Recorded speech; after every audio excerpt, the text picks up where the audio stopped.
Well, unless you live under a rock, you've no doubt seen a story from last weekend, the so-called "Let's Go Brandon" dad. You know, the guy who actually got Joe Biden to say the phrase "Let's go Brandon." The memes just write themselves at this point. Well, I hope you have a wonderful Christmas. Well, yeah, I hope you guys have a wonderful Christmas as well. Merry Christmas, and let's go Brandon. Let's go Brandon. I agree. Yeah, that's right. Clueless, bumbling Mr. Magoo we have in the White House just agreed to go blank himself. God help us. So the left-wing media immediately pounced on the dad for making a joke. This was a joke, folks. It was not an insult. It was just a joke. Come on. Forgetting that many of the heroes, all those people on the left that they held up on podiums, F Trump and that woman who, held up a fake bloody head of Donald Trump, Robert De Niro, you had it all. They cheered them on, but guy says one more thing. You remember De Niro? Listen to this. I'm going to say one thing. Trump.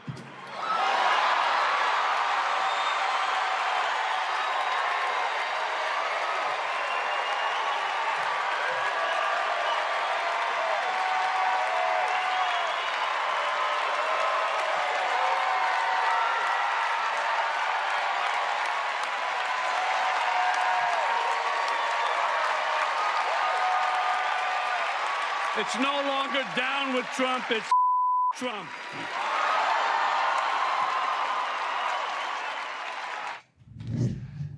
Said to a cheering room of people who are anti-gun that make millions of dollars off of movies using guns. But of course, pencil neck politicians and smoozing Eric Swalwell couldn't resist piling on the congressional cry-baby tweeting, listen to this. Don't waste your time on the pathetic dad who humiliated his family to say F you to the president on Christmas Eve. He's irrelevant. Spend your time asking why Republican leaders aren't celebrating him. This isn't my parents' Republican Party. This is the crew who are indecent to their core. Right, coming from the guy who farted on national TV. But lighten up, Eric. Your concern should be how your president is failing. We want him to succeed. Nobody gets on an airplane and says, hey, I hope this airplane crashes because I don't like the pilot. No, we all want Joe Biden to succeed. We just think his policies are complete garbage. So in the sense of every word. And it's been exposed not only to those at home, but our enemies abroad. They got the guy to say, let's go Brandon, to himself. Well, joining us now to discuss this, Jared Schmeck joins us live. Jared, appreciate you joining the program on this. Thanks for having me on.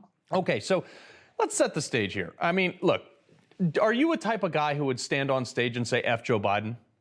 Absolutely not. See, and that's the thing, is a lot of people say, like, this let's go Brandon thing is like a vanilla term to just kind of lighten the mood a little bit, and it's funny. It's on T-shirts, it's all everywhere, and we saw it from the left. So why is it so bad for you to say this? And how did you feel actually when Joe Biden said it back to you?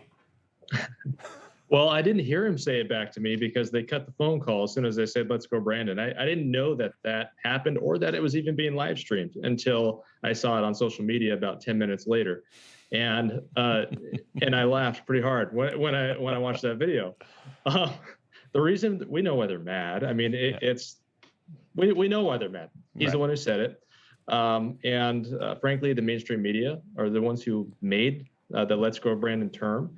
Yeah. And it is meant in humor, but it is obviously, it encompasses more than just F Joe Biden. This is our frustration with his administration and their policies, just like you said. I mean, Afghanistan, what's happening in Afghanistan, they're not even talking about that anymore. There's still people over there. Right. You've got the supply chain issues. You've got the insane inflation rates right now.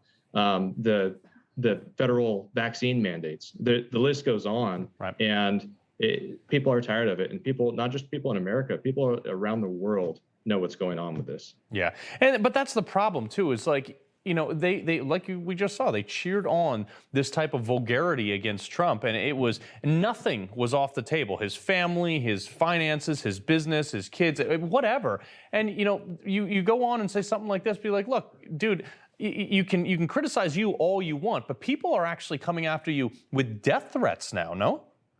That's correct. Yeah, that is true. The party of civility is not so civil, I guess.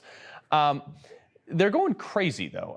Look at this. So father, you look at these headlines. Father uses vulgar insult during holiday call with President Joe Biden. They go on to say, here's another one. Parent uses right-wing slur during Biden call with NORAD Santa tracker. What do you make of these? Well, if we want to talk about vulgarity, we should look at what the Biden administration is doing to this country and to the world. That's vulgar. Yeah. No, it really is. So you've got kids, obviously. You're average guy. I mean, you strike me. I was talking to you off air a little bit. You seem like a totally average dude. You don't have any animosity towards Biden on a personal level. You just don't like his policies. You're not unhinged. You're not ready to go storm the castle or anything like that. You're just annoyed that you're paying 60% more at the pump. So what's your message to some of these, blogists in their mom's basement in a beanbag, naked eating Cheetos, saying that you're this terrible person? Well, my message is that we as Americans and as people around the world need to stand up to what's going on. This is bigger than just the term "Let's go, Brandon." It's far bigger than I think I even comprehended before any of this happened. And they're trying to silence me. They do this. This is their tactic every single time something happens. It's always the same story. It's always the same game plan. And we have to stand up. And we're able to handle this in a humorous manner, unlike the other side. And for me personally, and I think for a lot of people that think the way I think, it's because our faith isn't in our government, it's in Jesus Christ. And so we have more than just what's on this earth, but we have to fight for what we have while we're here, because if we don't, it'll get swept right out from under us. Yeah. So if let's say you're sitting in the same room as one of these journalists who's written one of these horrible pieces about you, criticizing you and your family, and with your, claiming you have this tinfoil hat and that you want to overthrow democracy. What do you say to that CNN or MSNBC reporter?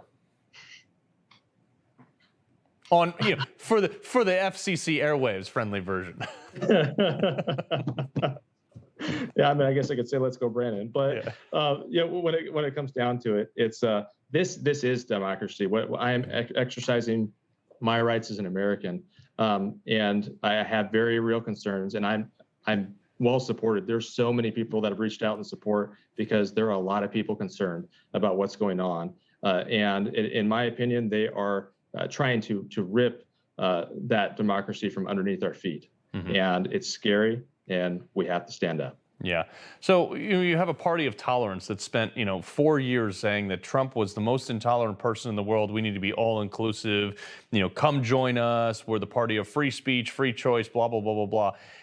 When you see stuff like this, what do you tell your kids when you're like, look, guys, like these headlines that are now there forever about me are not true?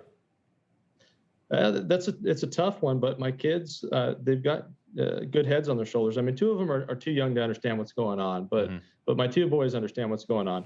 And, we've talked about it. We've prayed about it together. We've talked about the fact that as an American, you have, this is the only country where we're able to, vote, and hopefully our vote is legitimate. And we're able to voice our opinions. We're able to actually take action to make changes for the betterment of our country. And you nailed it on the head when you said no one gets on an airplane hoping that it's going to crash. We all want Joe Biden to succeed. We want this country to succeed.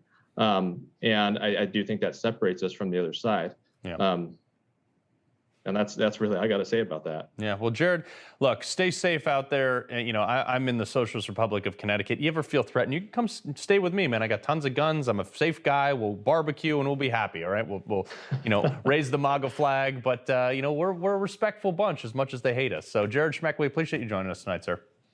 Thank you. You have a great day and God bless. All right. You too. Stay with the folks. We'll be right back.